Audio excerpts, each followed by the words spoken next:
Continuing talking about money, probably one of the most important areas of business of a hotel is revenue management. The people there that adjust your rates, rate parity and distribution, and what to expect in 2024. I'd like to invite on stage Georgina Williams, Head of Commercial and Partnerships, Australian Revenue Management Association, and her distinguished panel, Surajit Sinha, Director of Revenue, the Ritz-Carlton, Perth and Courtyard, Marriot, Murdoch, Perth, Ehab Radwan, Senior Director of Revenue, Accor Hotels WA, Cicero Guimaraes, Business Development Manager, ANZ Pacific, My Lighthouse, and Rachel Finney, Owner, Inside Hotel Marketing. Please, Georgina, take it away. Thank you. Please put your hands together. Thank you.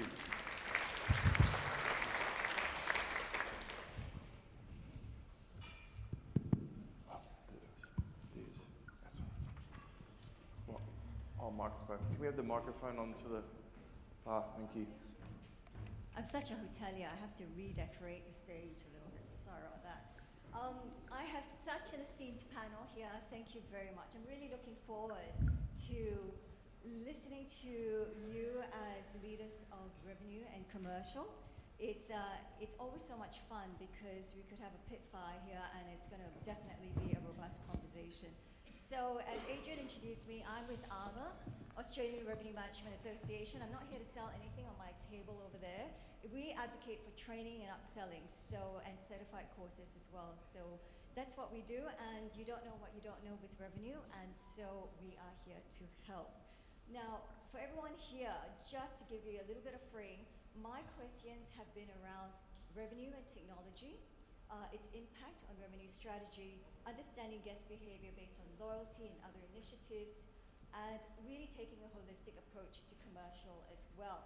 Now, starting off with the elephant in the room to my esteemed panel, rate parity. Do we all have to be treated equally here? From my experience, I think it's understanding which levers to pull, when to pull, to drive top-line revenue. So rate parity is a topic that has been talked about at length and generates mixed reviews across the industry. How does your organization approach rate parity? Is there a best practice approach you can share with the audience? I'll start with Ehab, actually. Oh, who doesn't have a mic? I think it's the whole subject been talking about since the morning, and Adrian's and everyone focus on the rate parity. From our organization, Accor, we just keep focusing in rate parity. We get the help from Lighthouse, where they identify for us where is the rate parity. We have to follow up and make a booking, make sure we call it the offender, we find them, and we build the case by all the document. We address it with whoever the owner for that website. And we make sure that we give notice or information to them that they are breaching rate parity with us. Then we go back again with the head office. We looking at the partnership agreement to make sure it is there and is not being violated by them. Yeah, so it's a lot of managing at your part in Accor. I'm sure that's a lot of levers you need to pull to make sure that there is an agreement process. Surajit, is that what you're facing as well? What is your thought around it? Rate parity for us is pretty similar to what Accor does. But what I'd like to highlight here is once COVID got over, technically most of the hotels went into a pre-opening mode because what happened was business was zero. Then it started coming back. And that was the time we could have looked at all our contracting, all our businesses, and all our distribution channels. When you change your rates, it's like a wave. Is that flowing across to all the distribution channels out there, or is there a static contract which is present that doesn't change? And that's where, from a best practice perspective, if you have a static contract, you're missing out in distribution. Leaving money on the table, you mean? Yeah. Now, Ehab, you mentioned Lighthouse. And so, Cicero, I'll throw this to you. What does Lighthouse do and support hotels with rate parity here? Yeah. Cicero, can we just, everyone, put their mics closer when they speak, because we're getting a bit of feedback, so that's everyone, not just you, Mike. Yes. Sorry, you got a strong voice, but yeah, thank you. Yeah, hi everyone. So we've noticed that after COVID, the non-chain hotels, they sort of started checking on parity. They kind of lost interest on a topic, and then talking to a lot of hotels in UK chain and trying to tell it is important, how important it is to have your rate integrity throughout the whole channels. What we've done is, so we've got our rate parity, Parity Insights module that kind of helps hotels understand what they visually see, what's happening throughout the whole channels. When are you winning? When are you losing? How much you're actually losing in parity, which is really important. When you say, yeah, I'm losing a couple of dollars here, $3 there, but when you look at the next 90 days, you could be losing thousands and thousands of dollars depending on your operation, and that becomes a bigger problem. So it almost sounds like you offer hoteliers empowerment to have a macro view of what's Yes. going on in their landscape. Yeah, absolutely. So we know that it's daunting, and it's time consuming, and it's really easy to just put in a hard basket because it just, rate parity, as soon as you fix it, it gets all messy again. We know Yeah. it is what happens. So to keep on top of the issue with rate parity, with our Parity Insights, you are able to constantly check and see exactly where you're at with your rate parity without wasting your time, basically. Yeah, no, that makes sense. And Rachel, because you represent a lot of independents, is that also what you're finding as well? How do they manage rate parity? Yeah, I mean, it is a massive issue. We do a lot of weekly checks, and then obviously we make test bookings to find out, you know, where this rate parity issues are coming from. We have obviously lots of meetings with our account managers for different OTAs, but we take a bit of a different approach to rate parity in regards to, like, we don't have a cookie cutter strategy for each of our hotels. So, for example, we might have a property in a high demand market where we don't give rate parity. We give rate parity for, all the channels, but direct is always cheaper. And when we hit certain occupancies, we close everybody out. We only get that direct business. We have smaller regional hotels where they'll always appear on that first page of those OTAs. And in that case, we don't give the OTAs rate parity at all. Our direct is always cheaper. But then we have some hotels that are independent, standalone hotels. It's very costly to do, marketing in regards to SEO, Facebook campaigns, Google ads, and they don't necessarily have a BDM on site to chase business. In that case, they're using those OTAs for visibility, and yes, we do give rate parity across all channels and direct as well. But then our direct, the direct always have different cancellation policies, different Better terms packages as and well. promos. Yes. On this topic of rate, and this one gives me heart palpitations. I don't know about you, but wholesalers sometimes would, just trim off a little bit of the edge and undercut with a bit of a lower rate. I see it because all of a sudden in my email, it drops into my email, or someone checks in at front desk, and then it's this rate that we have to track back. What do you do? How do you manage, Surajit, this invisible heart palpitation? Oh my God, where did this rate come from? Well, I think everything goes back to the source, which is the rate code, and how the booking was built, which means that as a hotel, you need to have access to all the distribution networks and how you're distributing it. At the end, who owns the rate, who owns the inventory? It's you. It's not somebody else. Yes, and sometimes the easiest thing to do is make a test booking from that website. And then when it drops in to your own system, your own PMS, you can find out where that booking was made. That's one. Two, don't give allocations. When you give an allocation of room, you're basically allowing your inventory to be sold in whatever manner the wholesaler wants to do. You're saying it's okay to say no. Yes. And what about you, Ehab? I'll just ask you that. I mean, you're right, Surajit. Same in Accor, we had a direction because we found 99% of the rate parity issue is caused by wholesaler. And this is happening because of the static rate reallocations. So decision from our company, no more allocation, no more static, and that's where we found a massive drop from rate parity. Right. So I'm really getting this, check your rate code. If you see this heart palpitation moment, it's the rate code that you need to go back to. Now, we interact with AI a lot. I mean, my daughter wakes up and she will ask Siri what the weather is outside when she could actually get out of bed and see what the weather is. So with Alexa, with Siri, we deal with a lot of AI. Lighthouse, you would be dealing with a lot of technology in your day-to-day. I also want to say Lighthouse used to be OTA Insights. Yes, that's right. Yeah, that's right. I just know, it's like Prince in the next generation, right? It's like, oh, it used to be Prince, but now it's called Symbol. Now I'm showing my age. Yes, Lighthouse. So what technology do you use, with AI and better enhancement of what we do in revenue? Yeah, so we know that AI has come and it's not going anywhere, and it is influencing not only our industry but all industries.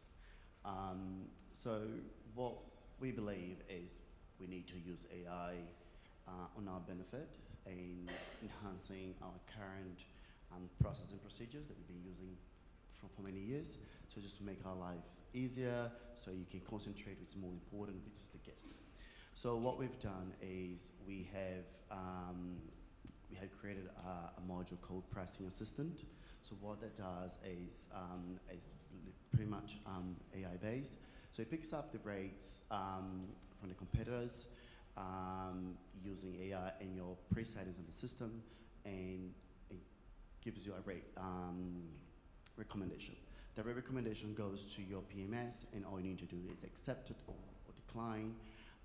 So it kind of saves you a lot of time. So you're pulling all the data and making all the analysis for you, and pulling the data from current subscription that you may have and may not have with us. So putting all the data together, analyzing it, making it easy for you, and giving an opportunity to accept or decline a rate recommendation. That's so interesting. So if someone feels a little bit overwhelmed, you have the ability of scraping this data to help them make a bit more informed decision, I guess, at the end of the day. Is that right to say? Yeah, it is overwhelming, and when you talk to medium to smaller operators, they don't even want to talk about it because it's just too hard.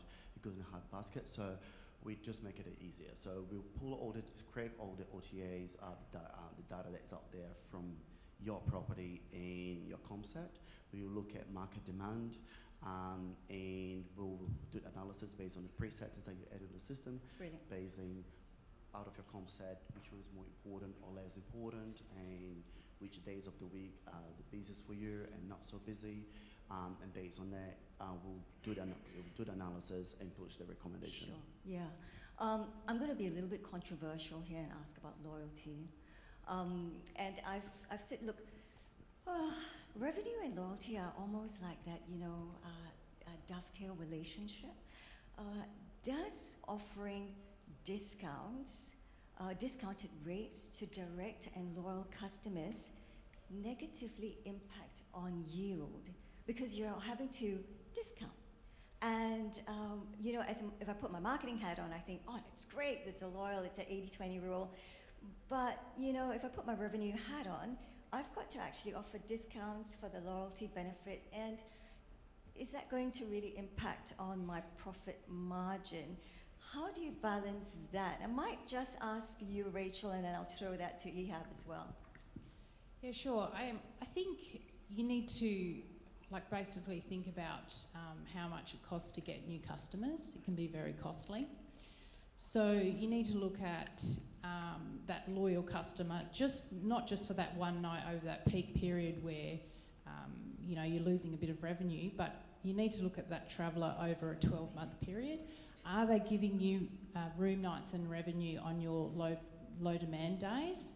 So then compare that, the cost of that regular, the revenue that you're making from that regular traveller compared to the cost of getting new business. As I said before, new your customer marketing, acquisition, isn't it? Yeah, exactly. Yeah. Fundamentally. So You've got such a loyal base customer under Accor. What's your thoughts to it? Well, absolutely. From the revenue perspective, actually you generate more revenue from a member than the members. And then also you reduce your risk by depending on OTAs, Booking.com and Expedia. So that's coming directly, so that saves money for your owner, your commissions. It's a great acquisition because you have a database, you can be able to interact with them in terms of marketing and build for the future booking base from them. So it's absolutely good revenue generation. Yeah, I'd like to add here with Marriott Bonvoy, we have about 200 million members in the world. The cost of acquisition is of course one factor. The other thing is when you're driving loyalty and giving a discount to a member, that is not the same as the commission level that you would pay to Booking.com, which is 25%, 30% in some cases. Which is 25% and 30% in some cases, versus a discount of 5 to 10% to your loyal member. Loyal members spend more, come back to your hotel more often, and are also promoting your hotel being a member. As they graduate through the different tiers, they go ahead and talk about your property. That's free marketing. Yeah, so true. And as revenue leaders, I always believe that you have dual vision. You've got to, I call it telescopic and microscopic. You've got to be looking forward, and then you've got to be a forensic scientist. I think Matthew was the one that said in ears to her, as soon as Taylor Swift announced she was coming to see, you're supposed to telescopically put your rates up or you're going to leave money on the table. So I'm really quite curious when you're looking at data, because you have to use data to do all your forecasting and your day-to-day pricing. There's a lot of talk around, you go to these conferences, there's a lot of talk about data, who owns the data, big data strategy. Obviously, smart data leads to smart decisions. So I'm curious, what data has been challenging to get access to that prevents you from seeing a full forensic profile of your customer, or prevents you from being more competitive with dynamic pricing? So there's two questions there, right? I'm going to go and put you on the spot, Surajit. Well, I think Matthew already shared it with Coldplay, how the occupancy changed in 2 days, jumped from maybe 20 to 60, 70%. There were hotels that were sold out in 2 days. The event was announced on, I think, Friday. And I remember on a Friday afternoon, as soon as it got announced, I was already changing rates. And that was because I was looking at it and I was getting alerts and things like that. But not everyone is always on top of these things.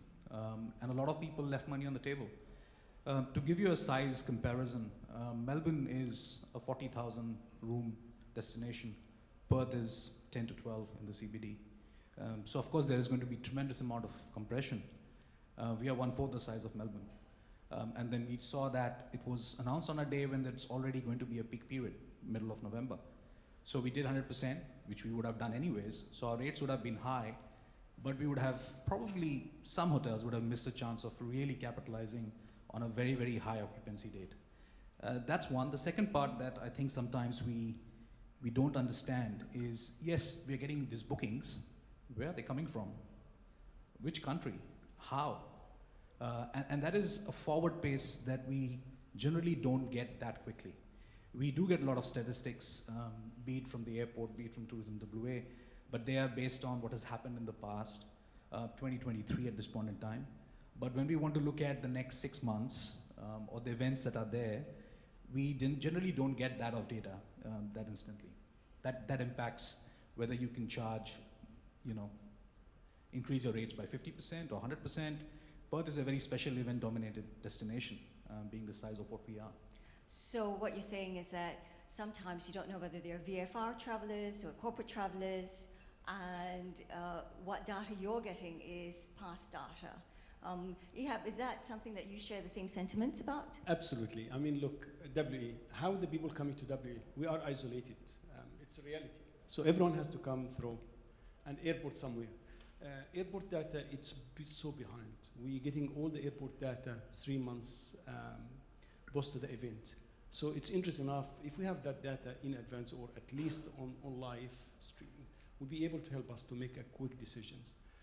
Go back again to the point what Surajit said.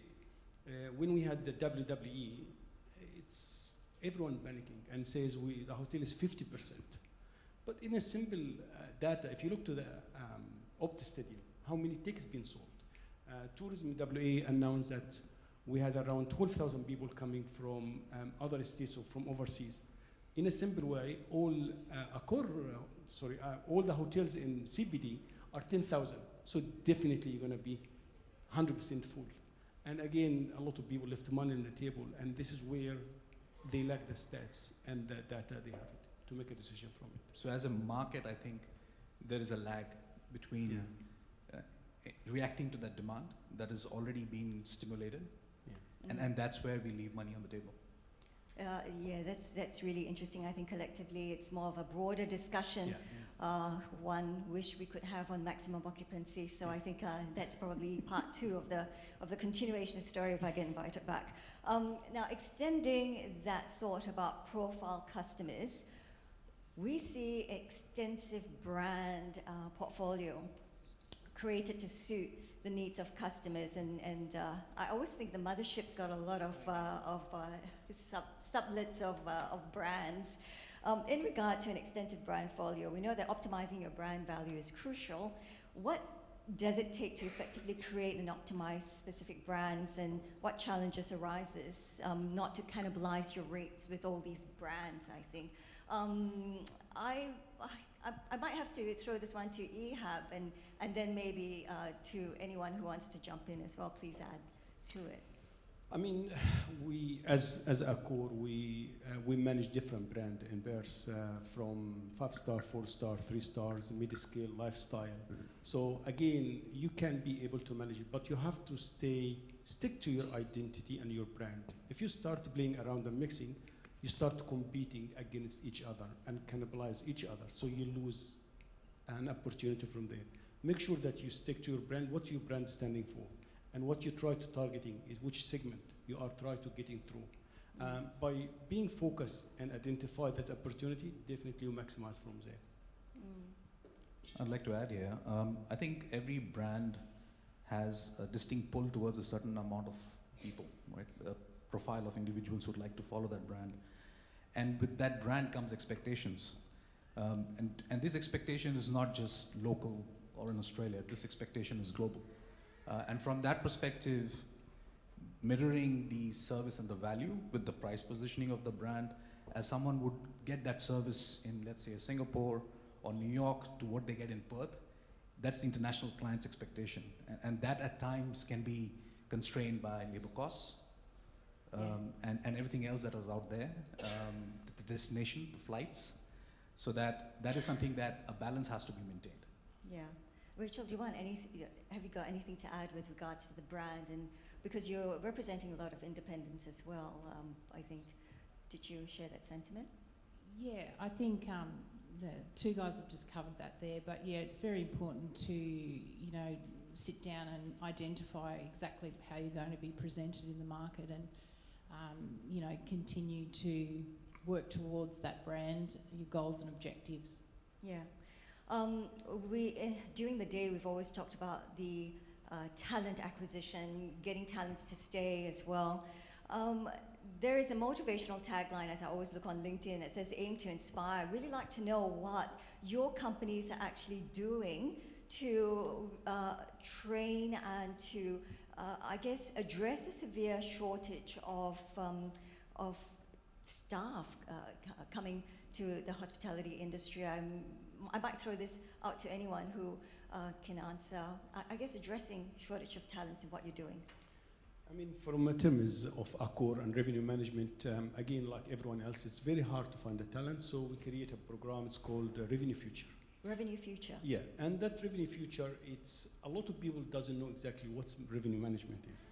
And I recall I working in the lobby and someone, a porter, he says, "Excuse me, are you working here?" I said, "Yes." He said, "What are you doing here?" I said, "Revenue." And he said, "What revenue?" And I said, "Do you have a minute?" He says, "Yes." So I took him to my office, and he just get a little bit more scared, found 3 monitors. And he said, what you watching? I said, "I'm not watching, it's revenue management." So I explained to him, and later on, he joined the revenue management, and now he became a regional revenue in overseas. So that revenue management, it's to explain to all the talent and attract them what's revenue management all about, and open their eyes, because a lot of people doesn't know about it. And we had the panel before us spoke about this. Everyone knows about the reception front desk. The second also we created for the future leader, general managers. So front office manager, reservation, they want to learn more because that strengthens their skills for the future as well. So by creating this program, we've been able to close a little bit more for the gap, and we're getting the talent ready to go for the next positions. It's almost like what Martina had said, isn't it? Yes. When you look at the students, sometimes they don't know the ability to cross transfer to different departments, because what you don't see, you don't know, you don't understand, and you can't see the career progression. Surajit, do you have anything to add to it?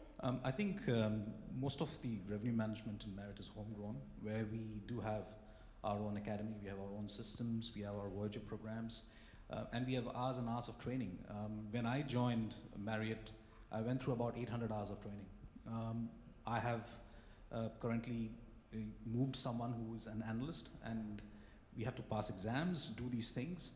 But remember, in a hotel or in a cluster of hotels, there's only 1 or 2 revenue managers. Yeah. And unlike the other departments, which has a steady flow of people, revenue managers are very far and few. But the impact that they have on your business is going to be significant. And that is something that we need to remember. Systems are good, but systems couldn't predict COVID. Yes. And systems were not good enough to change the rate when Coldplay was announced. How can you top that? Rachel? So I just want to add, because I know there's a few independent operators out there, and obviously we don't have the big budgets and resources to do training. What I like to suggest to some of my hotels is get everyone involved in your strategy, your revenue management strategy. So let them know what your objectives are, your goals are, and then, you know, celebrate your wins, talk about your losses, and just really, you know, bring that into all departments of your hotel. And then you'll probably identify a few of your staff that are interested and you know, in revenue management. And I'm going to give you guys a bit of a plug, Georgina, for Thank Armour. you. But Armour do some great courses. And no, I'm not getting commission or anything from this, but they do a great little course called the Certificate of Foundations of Revenue yes. Management, which I have suggested to a few of my hoteliers to, you know, to pass on to staff, so they can really just understand what we do as revenue managers, and yeah, just get the basics, which is a great course. Thank you. We didn't do the pre-plug before, so I really appreciate that. Cicero. Very often what we've noticed is more and more often is we're dealing a lot more with front office managers, assistant managers, training on our platform, and really get involved with revenue. It is important that the cross-training between departments, and that's how we all grow in our in industry. And having a platform that's easy to use for those who step into revenue management, it makes it a lot easier for them to understand the numbers and the direction that they should be taking. I must admit, though, I learned so much from the service providers, the platform, the technology guys, because you're always looking at the futurist of what is happening in that space. So I think sometimes just stopping to listen, you can really learn so much from them. I thank you very much, you know, most genuine for so much that I've continued to learn. Now, I'm just going to wrap this up because I'm just, I guess, one question away from your coffee. As much admired leaders and accomplished, I guess, mentors in the industry, in progressing up the ladder, what are some of the key success factors and maybe an advice that you have given as mentor, or what you have heard said to you that's really resonated with you? And I'll probably just go from left to right and do it that way. I remember from the day one, even I work with the company, and I remember Simon McGrath, he's the ex-CEO for Accor. He says one thing is self-awareness. It's the main things to start with. Self-awareness, to be aware about yourself. Emotional intelligence, you have to make sure about how you be able to manage your emotions. Resilience, because in our job there's a lot of pressure, and the resilience is main things. So it's not about the technical skills, it's easy to learn about, it's about mentorship, resilience, self-awareness. That's the key success for the future leader. It's amazing. Rachel. Yeah, so leadership in essence is about bringing people willingly along, motivating them, and, you know, all working towards the same objective. Sometimes, or leadership and management can be conflated, but leadership can actually come from any level of the organisation. So yeah, if you are, you know, just starting out, set yourself some, you know, personal goals and values, and then, you know, motivate the people around you, lead by example. Yeah, I think that's about it. Wonderfully said. About 19 years ago, when I moved to New Zealand, I'm based now in Sydney, but when I was based in New Zealand, one of my managers at the time said, you need to get yourself out of the situation sometimes and analyze it and get back into it. Sometimes better to take your time to make a decision rather than rush into it. And I'm just taking it forever. Yeah, I really like that, isn't it? It's just like, don't, you know, it's okay to pause. Yeah, It's okay to pause. It's okay to pause, take a deep breath, go outside, have a coffee, Yeah. and then come back to it. Very nice. I should Yeah. make a T-shirt out of that. Even an email Surajit. sometimes, I just give myself an hour to do this, Yeah. understand, and think in different ways I could reply to it. Amazing. No, I like that. Surajit. I think from a leadership perspective, and especially being in revenue management, the thing that I've always kind of looked at is staying curious. I believe a lot of things are out there which are new, which are ever changing, and curiosity is what will keep us abreast with that change. Wonderful. Someone told me before, leaders either light up a room when they enter or they light up a room when they leave. So I'm going to take my cue and leave now, but I am so glad to have all these leaders who have lit up this room. So thank you very much for your time.